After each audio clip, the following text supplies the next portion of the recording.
Hi friends, ಎಲ್ರಿಗೂ ನಮಸ್ಕಾರ. ವಿಸ್ಕರುನಾಡು ಚಾನಲ್ಗೆ ಸ್ವಾಗತ ಸುಸ್ವಾಗತ. ನಾನಿವತ್ತು 25 ಪ್ರಚಲಿತ ಘಟನೆಗಳ ಬಗ್ಗೆ ನಾನು ನಿಮಗೆ ತಿಳಿಸ್ಕೊಡ್ತಾ ಇದ್ದೀನಿ ಫ್ರೆಂಡ್ಸ್. ಫಸ್ಟ್ ಕ್ವಶನ್, ಜೂನ್ ತಿಂಗಳಲ್ಲಿ ಆಚರಿಸುವ ಯೋಗ ದಿನ ಯಾವ ಮಟ್ಟದಲ್ಲಿ ಆಚರಿಸಲಾಗುತ್ತದೆ? ಆಪ್ಷನ್ ಎ ರಾಜ್ಯ, ಆಪ್ಷನ್ ಬಿ ರಾಷ್ಟ್ರೀಯ, ಆಪ್ಷನ್ ಸಿ ಅಂತಾರಾಷ್ಟ್ರೀಯ, ಆಪ್ಷನ್ ಡಿ ಜಿಲ್ಲೆ. ಈ ಪ್ರಶ್ನೆಗೆ ಸರಿಯಾದ ಉತ್ತರ ಬಂದ್ಬಿಟ್ಟು ಆಪ್ಷನ್ ಸಿ ಅಂತಾರಾಷ್ಟ್ರೀಯ ಆಗಿರುತ್ತದೆ. ಸೆಕೆಂಡ್ ಕ್ವಶನ್, ವಿಶ್ವ ಮಹಾಸಾಗರ ದಿನ ಯಾವ ವಿಷಯದ ಬಗ್ಗೆ ಜಾಗೃತಿ ಮೂಡಿಸುತ್ತದೆ? ಆಪ್ಷನ್ ಎ ಸಮುದ್ರ ಸಂರಕ್ಷಣೆ, ಆಪ್ಷನ್ ಬಿ ಕೃಷಿ, option C bank, option D ಆಟ. ಈ ಪ್ರಶ್ನೆಗೆ ಉತ್ತರ ಬಂದ್ಬಿಟ್ಟು ಆಪ್ಷನ್ ಎ ಸಮುದ್ರ ಸಂರಕ್ಷಣೆ ಆಗಿರುತ್ತದೆ. ಥರ್ಡ್ ಕ್ವಶನ್, ಜೂನ್ ತಿಂಗಳು ಯಾವ ಋತುವಿಗೆ ಹೆಚ್ಚು ಸಂಬಂಧಿಸಿದೆ? ಆಪ್ಷನ್ ಎ ಚಳಿ, ಆಪ್ಷನ್ ಬಿ ಮಳೆಗಾಲ ಆರಂಭ, ಆಪ್ಷನ್ ಸಿ ಬೇಸಿಗೆ ಅಂತ್ಯ, ಆಪ್ಷನ್ ಡಿ 2 ಮತ್ತು ಸಿ. ಈ ಪ್ರಶ್ನೆಗೆ ಸರಿಯಾದ ಉತ್ತರ ಬಂದ್ಬಿಟ್ಟು ಆಪ್ಷನ್ ಡಿ 2 ಮತ್ತು ಸಿ ಆಗಿರುತ್ತದೆ. ಫೋರ್ತ್ ಕ್ವಶನ್, ಒಲಿಂಪಿಕ್ ದಿನ ಯಾವ ಕ್ಷೇತ್ರಕ್ಕೆ ಸಂಬಂಧಿಸಿದೆ? ಆಪ್ಷನ್ ಎ ಕ್ರೀಡೆ, ಆಪ್ಷನ್ ಬಿ ಕೃಷಿ, ಆಪ್ಷನ್ ಸಿ ಶಿಕ್ಷಣ, ಆಪ್ಷನ್ ಡಿ ವಿಜ್ಞಾನ. ಈ ಪ್ರಶ್ನೆಗೆ ಉತ್ತರ ಬಂದ್ಬಿಟ್ಟು ಆಪ್ಷನ್ ಎ ಕ್ರೀಡೆ ಆಗಿರುತ್ತದೆ. ನೆಕ್ಸ್ಟ್ ಕ್ವಶನ್, ಸೈಕಲ್ ದಿನದ ಉದ್ದೇಶ? ಆಪ್ಷನ್ ಎ ಸಂಚಾರ ಜಾಗೃತಿ, option B cinema, option C ಕೃಷಿ, ಆಪ್ಷನ್ ಡಿ ಬ್ಯಾಂಕ್. ಈ ಪ್ರಶ್ನೆಗೆ ಸರಿಯಾದ ಉತ್ತರ ಬಂದ್ಬಿಟ್ಟು ಆಪ್ಷನ್ ಎ ಸಂಚಾರ ಜಾಗೃತಿ ಆಗಿರುತ್ತೆ. ಮುಂದಿನ ಪ್ರಶ್ನೆ, ರಕ್ತದಾನ ದಿನದ ಉದ್ದೇಶ? ಆಪ್ಷನ್ ಎ ಶಿಕ್ಷಣ, ಆಪ್ಷನ್ ಬಿ ಜಾಗೃತಿ, ಆಪ್ಷನ್ ಸಿ ಮನರಂಜನೆ, ಆಪ್ಷನ್ ಡಿ ವ್ಯಾಪಾರ. ಈ ಪ್ರಶ್ನೆಗೆ ಸರಿಯಾದ ಉತ್ತರ ಬಂದ್ಬಿಟ್ಟು ಆಪ್ಷನ್ ಬಿ ಜಾಗೃತಿ ಆಗಿರುತ್ತದೆ. ಮುಂದಿನ ಪ್ರಶ್ನೆ, ಪರಿಸರ ದಿನದ ಉದ್ದೇಶ? ಆಪ್ಷನ್ ಎ ಪರಿಸರ ಸಂರಕ್ಷಣೆ, ಆಪ್ಷನ್ ಬಿ ಆಟ, ಆಪ್ಷನ್ ಸಿ ಪ್ರವಾಸ, ಆಪ್ಷನ್ ಡಿ ವಿಜ್ಞಾನ.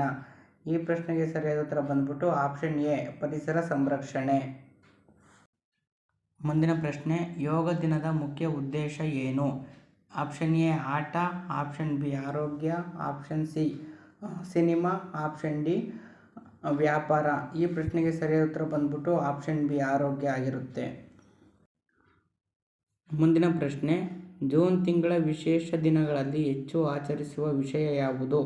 ಆಪ್ಷನ್ ಎ ಆರೋಗ್ಯ ಮತ್ತು ಪರಿಸರ, option B cinema, option C ವ್ಯಾಪಾರ, ಆಪ್ಷನ್ ಡಿ ಬ್ಯಾಂಕಿಂಗ್. ಈ ಪ್ರಶ್ನೆಗೆ ಸರಿಯಾದ ಉತ್ತರ ಬಂದ್ಬಿಟ್ಟು ಆಪ್ಷನ್ ಎ ಆರೋಗ್ಯ ಮತ್ತು ಪರಿಸರ ಆಗಿರುತ್ತೆ.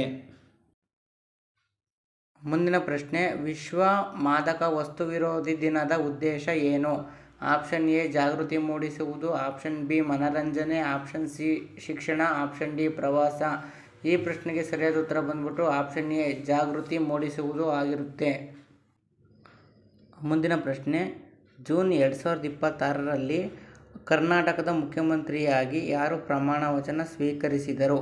Option A Siddaramaiah, option D D K Shivakumar, option C G Parameshwar, option D Priyank Kharge. ಈ ಪ್ರಶ್ನೆಗೆ ಸರಿಯಾದ ಉತ್ತರ ಬಂದ್ಬಿಟ್ಟು option B D K Shivakumar. ಮುಂದಿನ ಪ್ರಶ್ನೆ, ಕರ್ನಾಟಕದಲ್ಲಿ ಯಾವ ಪ್ರದೇಶಗಳಲ್ಲಿ ಜಂಗಲ್ ಸಫಾರಿ ಸಂಪೂರ್ಣವಾಗಿ ಪುನರಾರಂಭಿಸಲಾಯಿತು?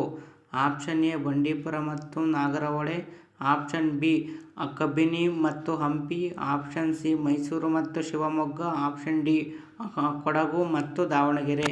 ಈ ಪ್ರಶ್ನೆಗೆ ಸರಿಯಾದ ಉತ್ತರ ಬಂದ್ಬಿಟ್ಟು ಆಪ್ಷನ್ ಎ ಬಂಡೀಪುರ ಮತ್ತು ನಾಗರಹೊಳೆ ಆಗಿರುತ್ತೆ.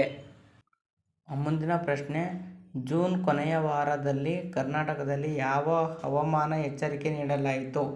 Option A heat wave, option B yellow alert, option C tsunami, option D ಚಂಡಮಾರುತ. ಈ ಪ್ರಶ್ನೆಗೆ ಸರಿಯಾದ ಉತ್ತರ ಆಪ್ಷನ್ ಬಿ ಯೆಲ್ಲೋ ಅಲರ್ಟ್ ಆಗಿರುತ್ತೆ. ಮುಂದಿನ ಪ್ರಶ್ನೆ, ಕರ್ನಾಟಕ ಸರ್ಕಾರ ಯಾವ ಇಲಾಖೆಯಲ್ಲಿ ದೊಡ್ಡ ಮಟ್ಟದ ಬಡ್ತಿ ಮತ್ತು ವರ್ಗಾವಣೆ ನಡೆಸಿತು?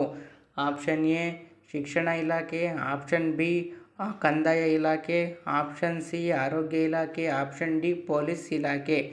ಈ ಪ್ರಶ್ನೆಗೆ ಸರಿಯಾದ ಉತ್ತರ ಬಂದ್ಬಿಟ್ಟು ಆಪ್ಷನ್ ಬಿ ಕಂದಾಯ ಇಲಾಖೆ. ಮುಂದಿನ ಪ್ರಶ್ನೆ, ಕರ್ನಾಟಕದಲ್ಲಿ ಸಾವಯವ ಕೃಷಿ ಪೈಲಟ್ ಯೋಜನೆ ಯಾವ ತಾಲೂಕಿನಲ್ಲಿ ಆರಂಭವಾಯಿತು? Option A Maddur, option B Pandavapura, option C Tumakuru, option D Ramanagara. ಈ ಪ್ರಶ್ನೆಗೆ ಸರಿಯಾದ ಉತ್ತರ ಬಂದ್ಬಿಟ್ಟು ಆಪ್ಷನ್ ಬಿ ಪಾಂಡವಪುರ ಆಗಿರುತ್ತೆ. ಮುಂದಿನ ಪ್ರಶ್ನೆ, ಪಾಂಡವಪುರ ಸಾವಯವ ಕೃಷಿ ಯೋಜನೆಯಲ್ಲಿ ಎಷ್ಟು ರೈತರು ಭಾಗವಹಿಸುವ ಗುರಿ ಇತ್ತು? Option A 5,000, option B 8,000, option C 10,000, option D 15,000. ಈ ಪ್ರಶ್ನೆಗೆ ಸರಿಯಾದ ಉತ್ತರ ಬಂದ್ಬಿಟ್ಟು ಆಪ್ಷನ್ ಸಿ 10,000 ಆಗಿರುತ್ತೆ.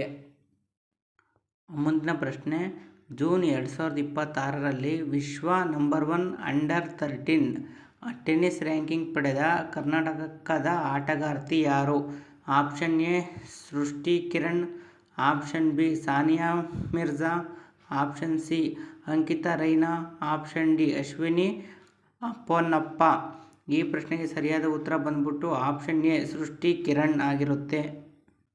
ಮುಂದಿನ ಪ್ರಶ್ನೆ, ಕರ್ನಾಟಕದಲ್ಲಿ ಜಂಗಲ್ ಸಫಾರಿ ಪುನರಾರಂಭದ ಮುಖ್ಯ ಉದ್ದೇಶ ಏನು?